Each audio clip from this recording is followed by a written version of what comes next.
Hello mga ka-kitchenmates! Welcome po sa ating Roleta Kitchen Series kung saan paghahaluin natin kung ano man ang meron sa ating kusina. Delata, gulay, prutas at kung ano-ano pa.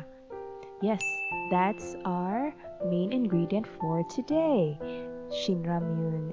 Yes, everyone. Yan, while waiting muna, painitin muna natin yung oil. Tapos, ilagay natin yung onion. Disclaimer lang po, lahat ng mga makikita nyo dito ay sarili ko lang steps. Basta masarap, edi pwede na. Yes. So, yan. Nagkakaramelize na yung onion natin. Then, on the right side of that kitchen area, we have that boiling water.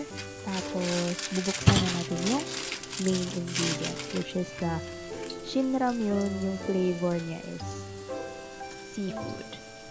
Dalawa yung lulutuin ko today. Of course, this is good for two, hindi lang akin.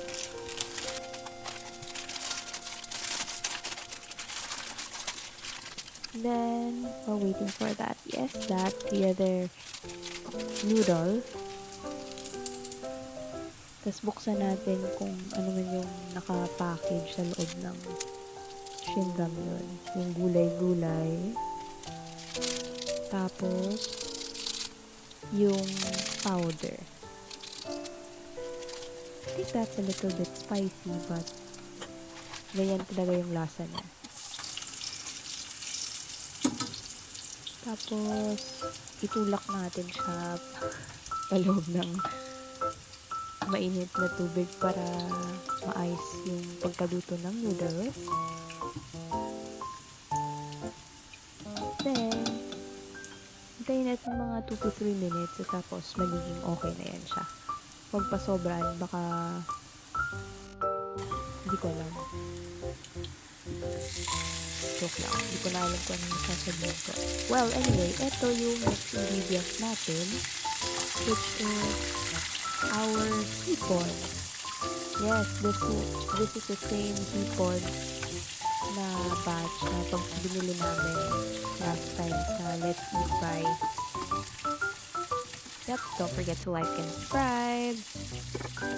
Tapos, hintayin natin siyang maluto, and then this is our plating. Yan, mabilis lang yan. Lagay-lagay mo lang dyan. Siyempre, dapat maayos yung pagkahati, di ba? Kasi dalawa yung kakain. After mong mailagay yung noodles, lagay mo yung sabaw, then lagay mo yung shrimp with onion. Make cheese din.